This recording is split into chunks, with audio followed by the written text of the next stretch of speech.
No warnings, no shadows, only the hum of engines and the illusion of safety. At exactly 7:42 a.m., the first move unfolded, and in less than 4 minutes, the world would teeter closer to war. The sea was calm, the horizon clear, and every radar sweep reading routine. To the men and women aboard the USS Gerald R Ford Strike Group, it was just another patrol. Yet above them, disguised in plain sight, the trap was already closing. What seemed ordinary would soon fracture into chaos as silence gave way to the sharp beginning of a new kind of battle. High above the restless ocean, 3 Chinese Y-20 aircraft moved slowly across the sky. To anyone watching a radar screen, they appeared unremarkable. Their shape was broad, heavy, predictable, the kind of outline one would expect from cargo planes ferrying supplies along routine routes. Even their transponders confirmed this story, sending out steady civilian signals, harmless and ordinary. From the deck of the American carrier below, they looked like passing giants drifting across the horizon, shadows with no weight, no reason to be noticed. But appearances can be carefully built masks. Hidden behind the shell of normality was something else entirely. These aircraft were not carrying goods or people. They carried silence, and silence itself had a purpose.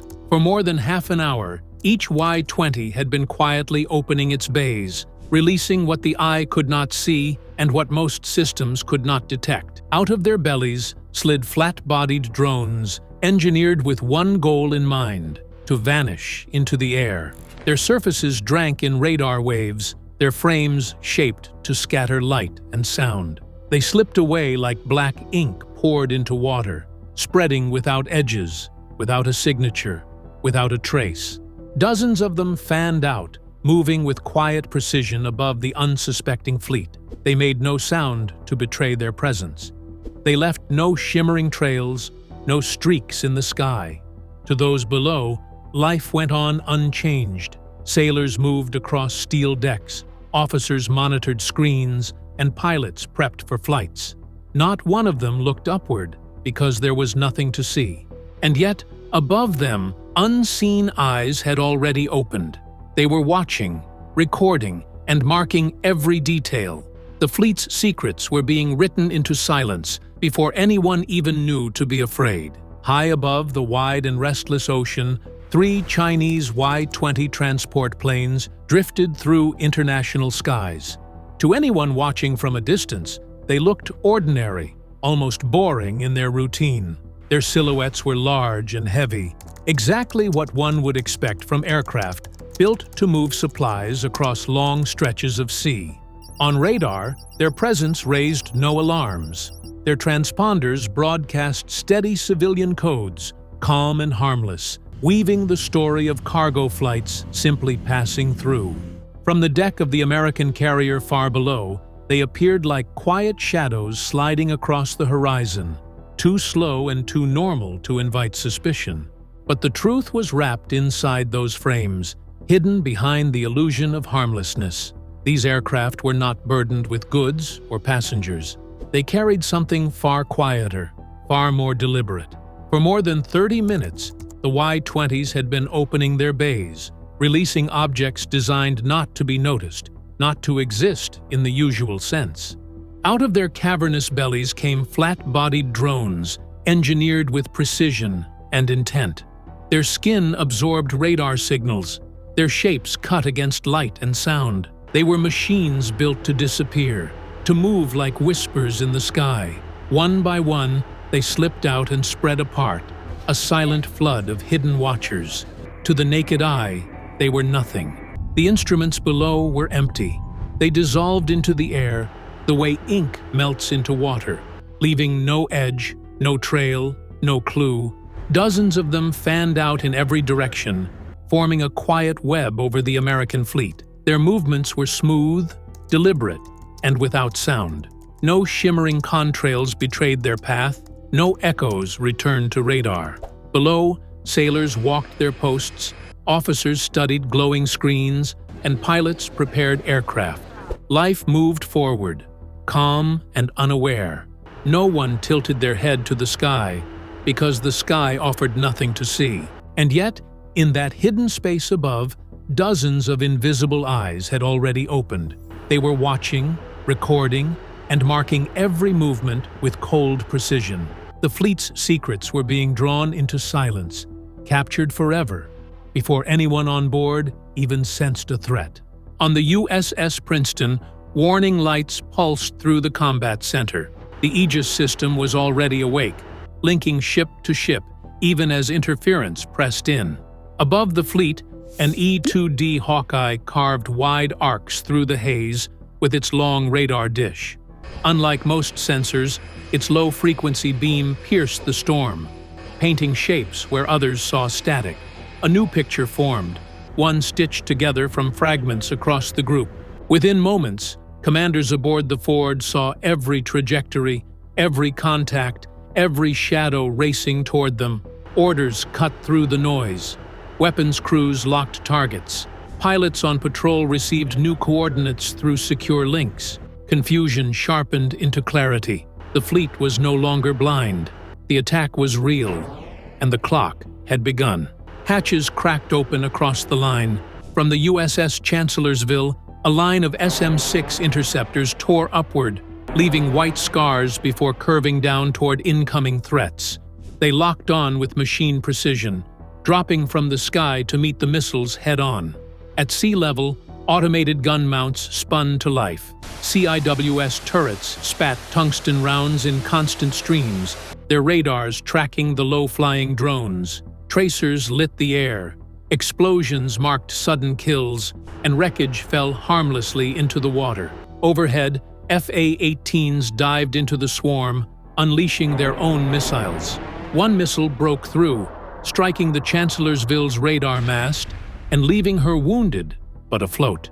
Every other threat was cut down. In minutes, the storm had been met and broken. The line still held. Inside the Ford's direction center, a red beacon lit above the main display.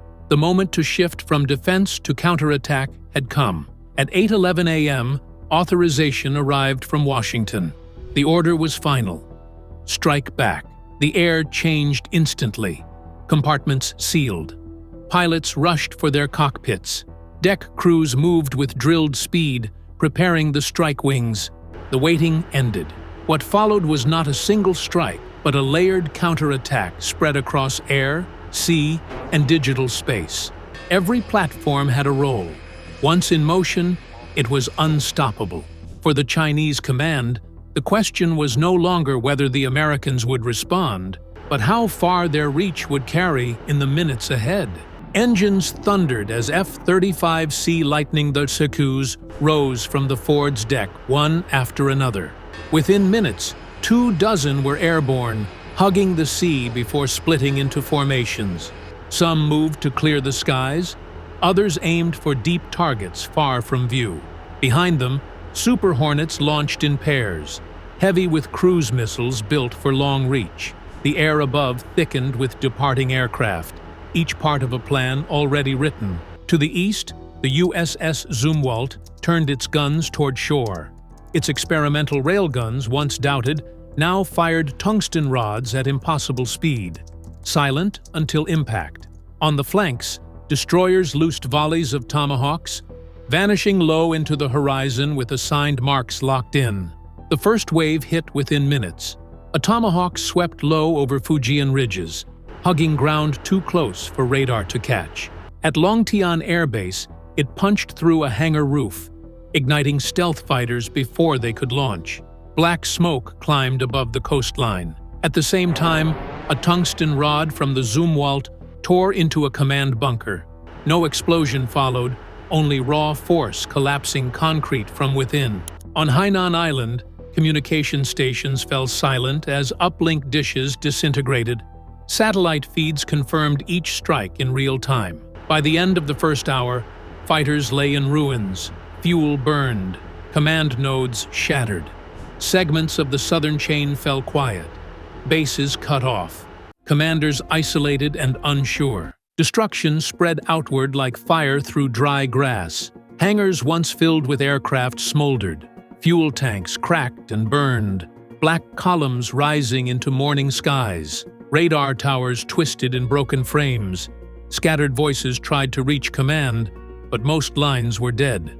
A colonel, pinned beneath shattered concrete, sent one last short message before static consumed him. "We cannot see." The silence rippled outward. In Beijing, leaders scrambled to project calm. But foreign intelligence already measured the loss. In Tokyo, batteries on Okinawa lit up. Australia sailed north to join the American fleet. South Korea launched patrols, tightening defenses along its coast. Taiwan's Air Force stayed grounded, waiting for what might come next. In Brussels, NATO gathered, calling it the most dangerous clash of the century. Markets bent under the pressure of fear, and in homes around the world, people watched in silence, wondering if the first sparks of a world war had just been struck. The battle ended in minutes, but its shadow will last much longer. Modern war no longer unfolds over months. It is measured in seconds, in signals, in choices made too quickly to take back. The Pacific is no longer a distance between nations. It is now a line that could ignite the world. America showed its strength, China revealed its reach, and both proved how fragile peace has become. For those watching from afar, the lesson is clear. The margin between calm and catastrophe has never been thinner. One mistake, one misstep, and the fuse could burn all the way.